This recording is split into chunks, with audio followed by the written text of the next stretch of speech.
You know what they say, if you don't have good health, if you don't have your health, you don't have anything. And that's true to a certain extent, but if you don't have your business goals set and met, you also don't have anything. That's why setting goals is important. But what makes a realistic goal? How do you set realistic goals for your business? And once you've set them, how do you make sure you stick to them? I'm Jalen McKenna. With me, as always, is Nick Gumpert, and today we are going to discuss all of that in this week's episode of Business Bookend, a part of the Beyond Real Estate podcast. We'll be talking about why setting goals is important, what makes a goal realistic, how to set realistic goals for your business, and some tips on how to make them stick. We also have a free step-by-step workbook so you can create realistic goals for your business. So be sure to check that out and stay tuned on how to learn how to set realistic goals for your business and make them stick. Welcome to Beyond Real Estate with Jalen, the podcast discussing parenting, real estate, and business. Every week we go in depth on how to become successful in business and life. Jalen, take it away. Today we're going to be talking about setting realistic goals and some tips to stick to them, as alluded to before the quick little intro there. So let's first talk about why it's important to set goals. If you're a business owner, hopefully you know what your goal for your business is. If you're just aimlessly walking through life and not really knowing what success looks like, then it's probably getting a little harder for you day in and day out to do the grind or to be able to grow your business in a meaningful way because you don't really know what you're shooting at. It's almost like shooting a bow and arrow with a blindfold on.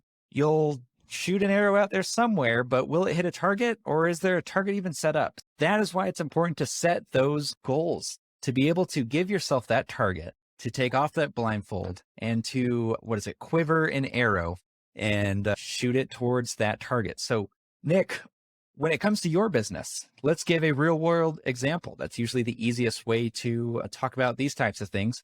What are some basic goals that you're willing to share with everyone that you have in your business? And how do you, we'll get away from that. What are some realistic goals that you set in your business, whether that be a quarterly goal or a yearly goal that you're working towards? Start with the end in mind to say, what do I want to complete by the end of the year? And then I work backwards from that. So I give myself a monetary goal. I give myself a transaction goal.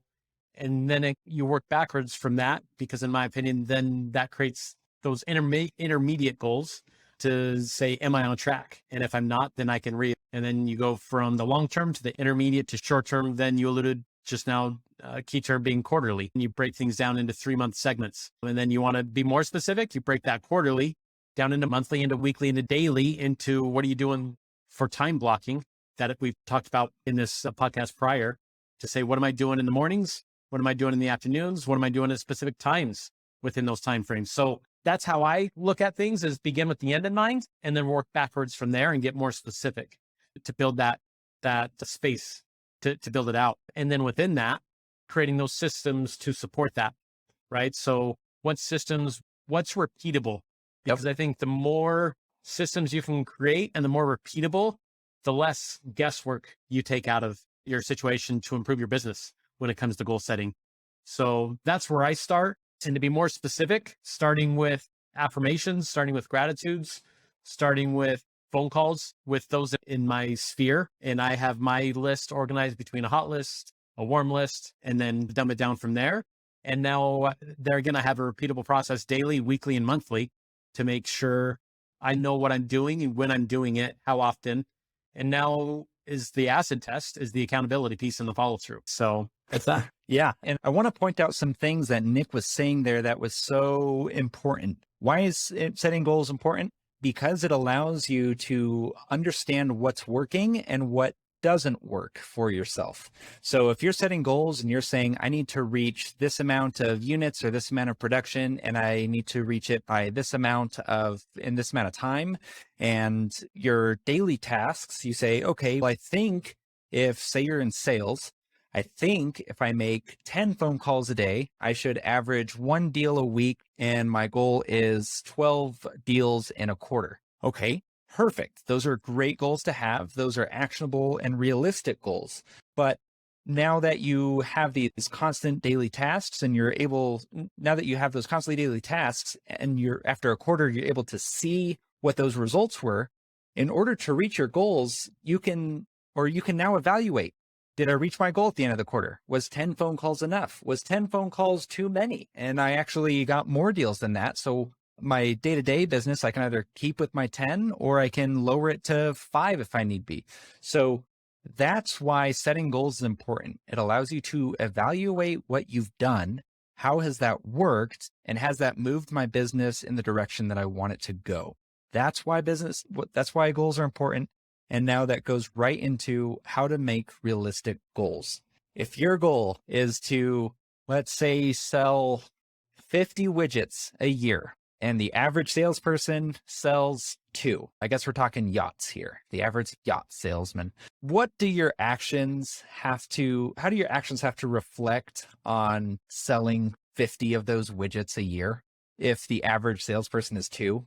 Is that really realistic? Did you just look at the numbers and you're like, well, my commission would look like this, or my business would do this much in volume, and that's what I really want to get to, and it's your first year? Are those really realistic? Maybe you're a go-getter and you can sell 3 in your first year, your 3 widgets. But at the end of the day, how much action do you have to do in order to produce the end results that you're wanting?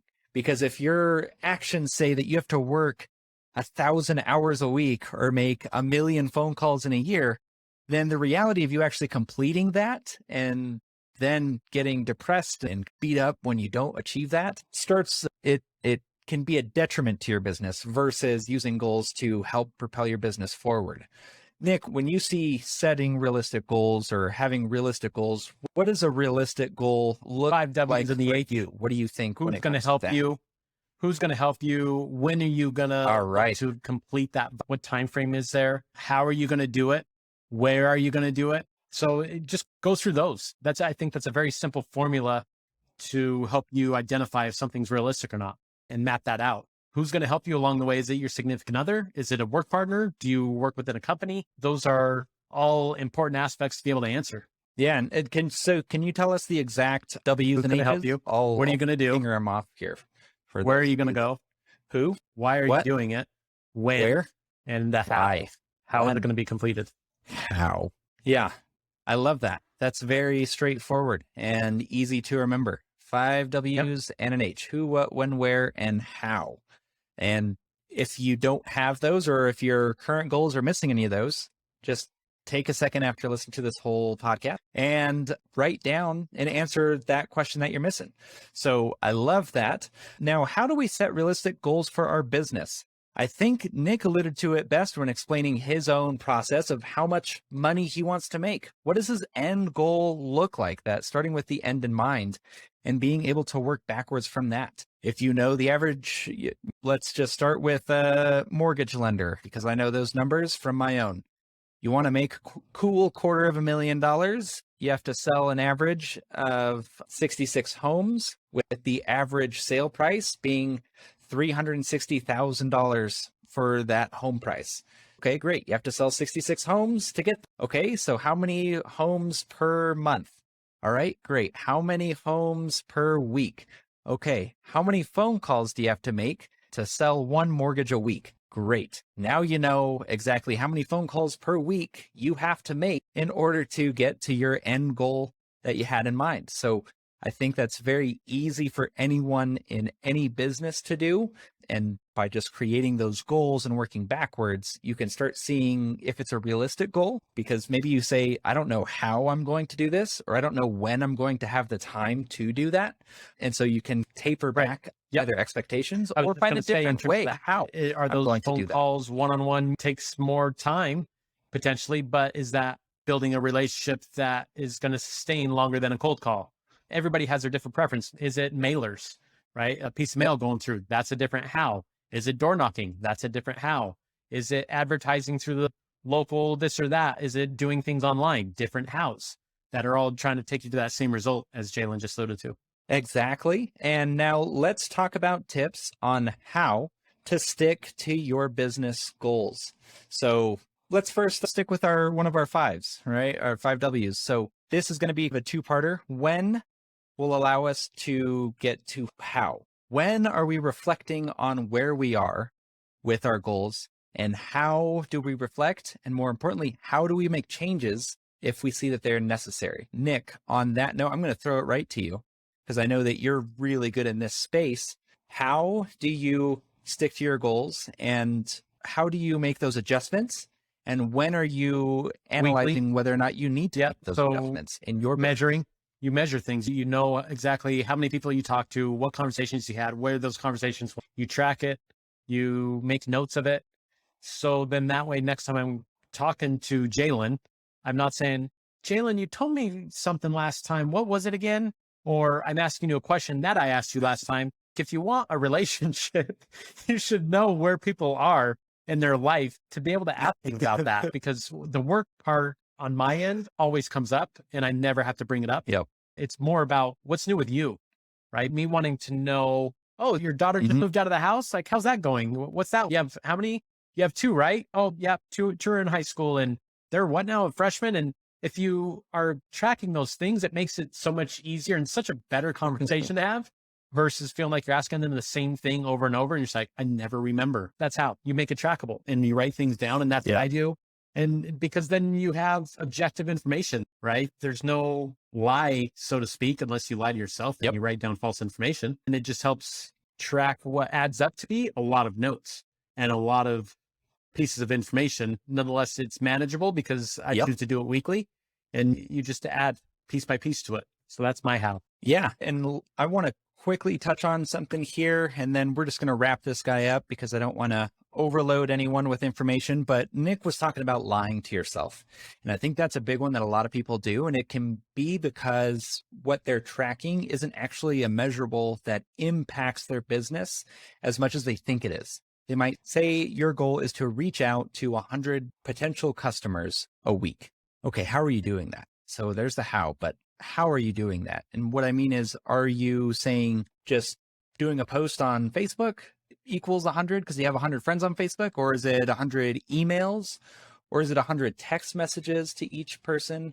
Or is it 100 phone calls?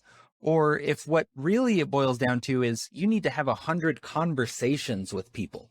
And that's what you really need to be tracking. How many conversations have I had?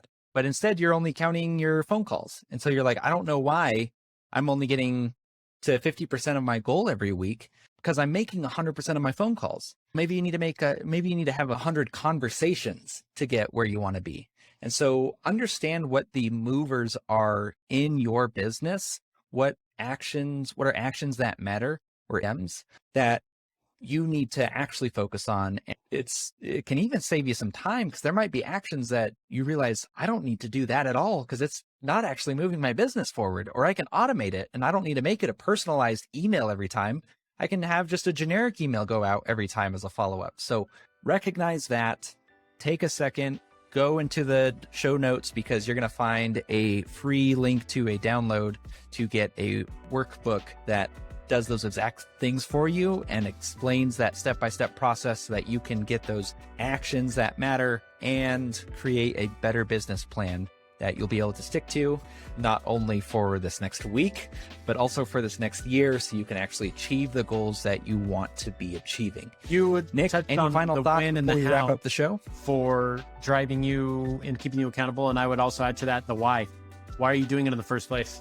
And if you don't know your why, then you're behind the 8 ball, and figure that one out, because I think that helps drive anybody and wake up every single day if you have a very clear idea as to why you're doing what you're doing. And that helps navigate you and be your compass.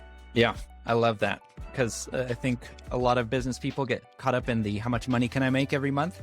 Some people just aren't driven by money. They can see a $100 check, they can see a $10,000 check, and they're indifferent to both. Does a $100 check let me live the life I want? So their drive isn't money. If your drive isn't money, it's even more important to understand your why for getting into this business. Thanks for joining us on this week's episode of Business Bookend, everyone. We really hope you enjoyed our discussion on how to set realistic goals for your business and make them stick. Remember, setting goals is important, but what makes a goal realistic is just as, if not more important. Be sure to check out our free workbook, as we've mentioned throughout the episode, so you can create realistic goals for your business. Thanks for tuning in this week, and we will see you on Monday for another episode of #DadLife. And if you have any questions or comments, please feel free to reach out to us on either social media or comment on this episode's page, linked down below. And if you like what you've heard, be sure to subscribe to the podcast and leave us a review. It goes a long way towards helping us grow the show. Thanks so much, everyone. Want to see, hear, or listen to more of Nick's take on California real estate market? Check out my links below. Also, check out the links below for more information on products, books, or references made in this podcast. And please don't forget to subscribe, like, and share.